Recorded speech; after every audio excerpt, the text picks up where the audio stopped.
Yeah, I can move it down. Split space. See, it's dark.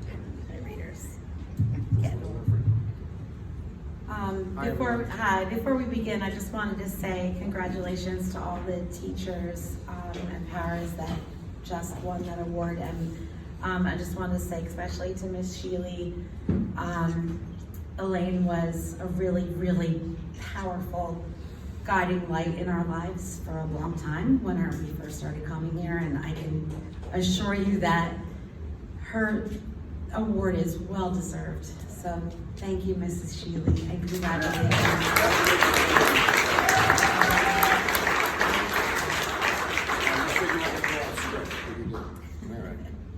Sorry, we're just a little nervous. So, good evening, Center School staff, and good evening to all of you wonderful folks in attendance.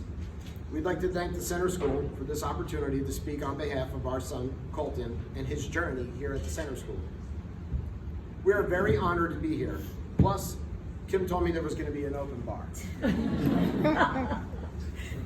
My name is David, and I'm a senior manager of DEA Compliance and Regulatory Affairs.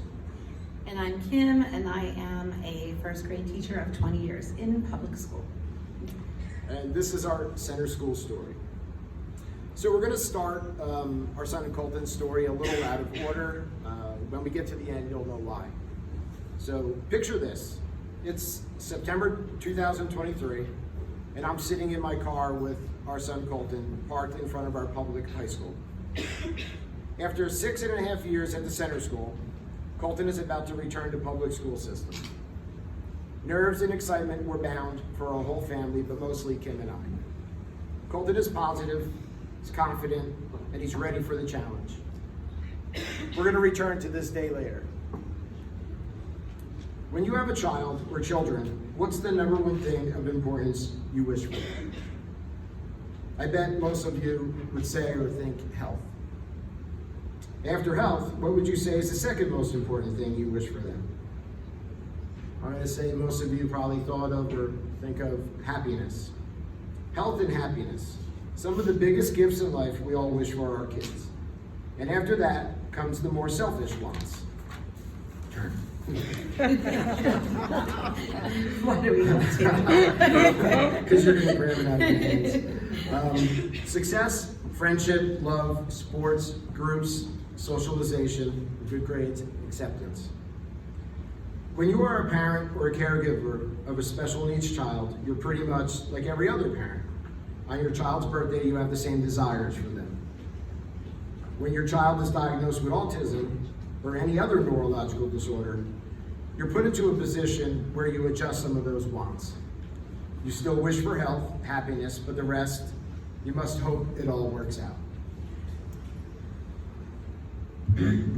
Our son Colton was born on November 11th, 2008.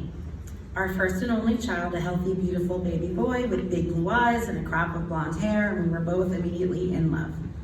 By 16 months, Colton was placed in early intervention for speech and motor skill delays. There were many signs that Colton was unique. One vivid memory against many was when Colton was in daycare. I'd go to pick him up after school and all the toddlers would be playing outside. I would pull up, hoping to see Colton playing on the coveted slide or blocks with friends. But every day I'd see my beautiful little boy wandering the perimeter of the fence by himself, over and over, just his tiny little body running his fingers through the bars, staring out. My heart would sink. Something wasn't right. On July 18th, 2011, we finally had our answer. Colton was 2.5 years old only, and we sat in front of a team of professionals who looked at us through sad and dismal eyes, stating that our son had autism, ADHD, and sensory processing disorder. We got a printout that was 20 pages long, listing all of Colton's delays. Speech equivalence, 6 months. Fine motor skills, 8 months. Auditory processing, 7 months. And the list went on and on. We asked this so-called team of specialists, will Colton learn to potty train? Will Colton learn to talk? Will he say, I love you? So many questions that could not be answered. They responded, we don't know. He is considered moderately to severely autistic. I remember we went home and I remember sobbing on the kitchen floor. Mhm. This is the moment when a lot of our hopes and dreams came crashing down. Like a skyscraper crumbling down and having to rebuild an entirely new structure in an unnavigated way. Except this is not a building. This is our son. We allowed ourselves a week of sadness and mourning. Then together, as a family unit, we got to work. School placement was set. At 3 years old, Colton would be going into the autism ABA-driven program in our district. After a full day schedule, Colton would have 2 more hours of ABA in our home daily, Monday through Friday. Speech therapy, OT, and PT were also put in place at school and privately. There was no time to rest. We were told after the age of 5, the so-called window closes, so our young son's day was filled. It's usually wrapped up somewhere between 6 or 7 p.m. With all this in place, our time was consumed. We never really went out. We didn't watch TV. Kim read a ton of books to help our son. We lost some friends and distance from family that didn't offer support. People say they understand, but they really don't. While it felt like the rest of the world with 3-year-olds and 4-year-olds were posting T-ball photos and Student of the Month awards, we were fighting for Colton's future, and it was kind of lonely. However, our efforts began to pay off. When Colton was about 4 years old, I remember it clear as day. The BCBA called us to tell us that the ABA progress data on the verbal map was remarkable. We could see this progress translating in everyday life. Colton was talking. He was more engaged. He learned to potty train. At school, they saw the same. Colton was quickly recommended to go to the preschool LD class, which is a step above the autism class. We were elated. Then in kindergarten, the child study team recommended Colton move into the mainstream class for the afternoon portion of his days. Again, we were beside ourselves with joy. And then finally, the jackpot. By first grade, it was recommended that Colton move to the inclusion class. It was a gen ed first grade with 2 teachers and Colton would have an aide. Eureka! Colton was speaking just fine. His reading level was well above the rest of the children. He made friends, and this is a dream come true, right? Wrong. At this point, Colton was considered high functioning. High functioning was what we considered at the best time. At that time, the best news that we would hear. We thought we were over all the scary stuff. High functioning meant he blends in, right? Wrong. First grade went okay. Oh, your part, sorry. I'm in yellow, you're green. First grade went okay, but what transpired in 2nd grade can only be described as a nightmare scenario. Colton was having a hard time maintaining the sensory impact of the environment while trying to keep up with the workload. Outburst issues intensified. Colton's IEP wasn't being followed, and Colton was being punished daily for behaviors he couldn't control. Daily phone calls coupled with an overabundance of homework assignments, coupled with work he didn't complete in class, were out of control. We would spend hours trying to complete all of it. Colton would cry, we would all argue. The situation was only adding to Colton's already stressful day, and ours. At times, Colton would come home off the bus in tears. He was breaking down. We don't blame the school system for not having the resources to help our son, but we were miserable. We were sad with how things transpired, and mostly we were sad our son had worked so hard and we felt like he was let down. This cycle went on and got progressively worse. We had to do something. So we made the move to pull Colton out of public school, and this is the course that took us to find the center school. Enter Center School. My first interview at Center School was with Dwayne Lumpson, who's here. Where is he? Dwayne. He doesn't even remember this, but I do. And Dwayne knew to pull me into a room without the district caseworker. He actually told her, no, just Mom. And he said, Mom, what's going on? I remember that I immediately trusted him. He knew to allow me to talk with somebody else around. At the same time, someone swooped Colton up and brought him to the amazing sensory room. Colton came back and said, Mom, I love this school and I want to go here. After the tour and interviews, I felt home. At the center school, we no longer needed to prep for IEPs like we were going into battle. They just followed what should be done. The center school had sensory OT, Something never seen in public OT, sensory OT was pulling the kids daily if needed to meet the needs of sensory processing disorder and give the children the sensory output needed to function throughout the rest of the day. In my opinion, this is one of the center school's strongest strengths because it supports both the teachers and the students. A regular diet of speech, OT and PT were outstanding. All of Colton's speech classes were hand curated to specifically meet the needs of his reciprocal conversation. Every therapy was strategically planned out to meet the needs of the crucial life skills our son needed to thrive. We started Center School in 3rd grade, an extremely happy time. However, it wasn't always easy for the staff at Center School. What had transpired in public school was traumatizing, and our Colton would have a lot of behaviors, worse behaviors the first 2 years here at the Center School. Center School staff were basically left to clean up the mess and begin a healing process for Colton. The Center School difference. What's that, you might ask? The difference was we never got phone calls that made us feel like Colton was at fault or we were to blame. Instead, we got preventative phone calls.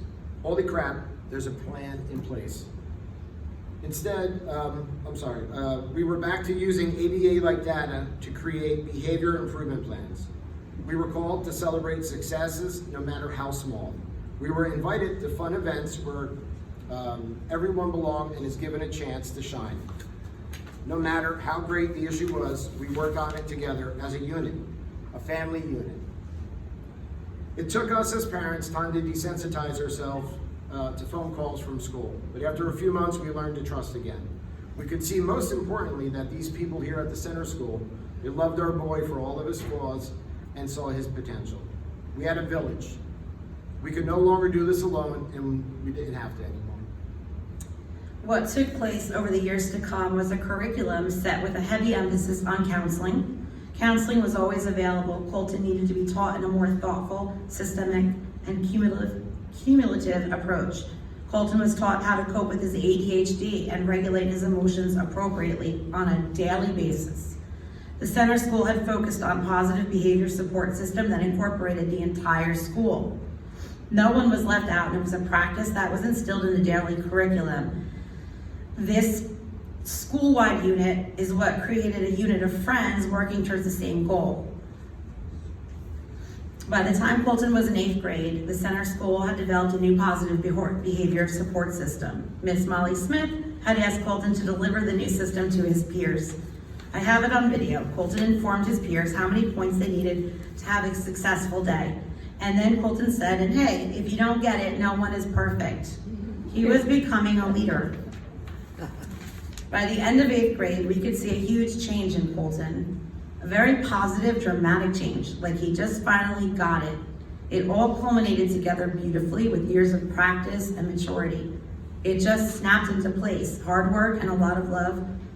At 8th grade graduation, Colton received the Silver President's Award. Colton was able to attend the 8th grade trip to Washington, D.C. here at the Center School. A gift of a lifetime and something he will always remember. We would never have been able to send him on that trip if we didn't have the utmost confidence in this school and the wonderful support system here. The children at Center School staff stayed overnight.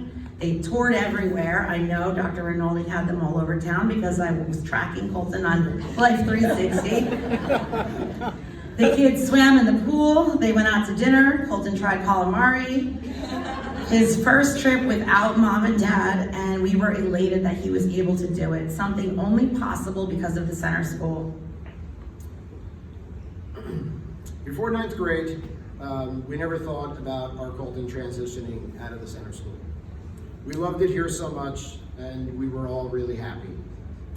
But by the start of 9th grade, it was evident that Colton had grown. He had 4 years left in school before he would be in the real world. And we started to think, mainly Colton, maybe it's time for him to transition back to public school. Maybe it's time for Colton to put his learnings to the test. So with the help of the Center School, we sent Colton to our public high school, September through January, for 4th block only. Colton would take a 90-minute gen ed class the last block of the day. Remember how we started this story in the beginning, a little out of order? Colton and I parked outside of our public high school. I asked Colton if he was ready. Ready for the challenge. Colton said yes. And with that, Colton got out of the car. He walked up to the doors, collected himself.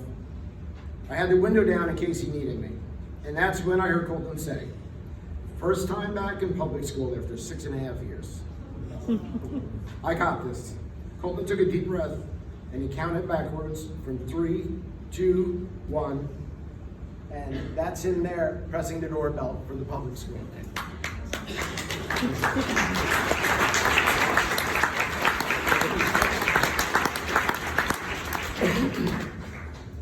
That collection of his emotions, which I should be doing right now, and preparation for what was ahead is only possible because of everyone here at the center school.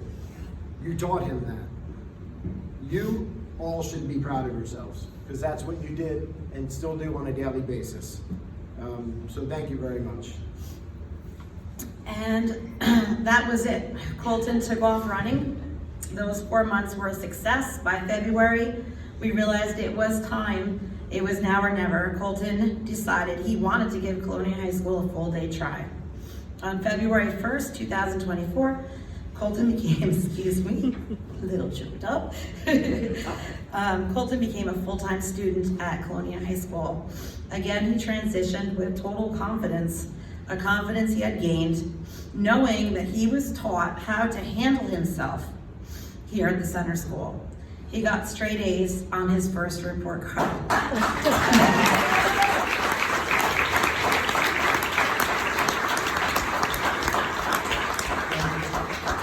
Colton loves Colonia High School. He's happy, he's healthy, and with the help of our center school family, Colton is successful.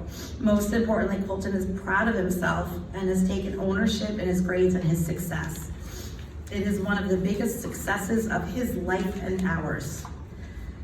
I hope that Colton's story shows you the true impact that the center school had on Colton's life and ours as a family, and I'm sure many other. A life-changing impact and what we all want for our kids, health, happiness, and a chance for success.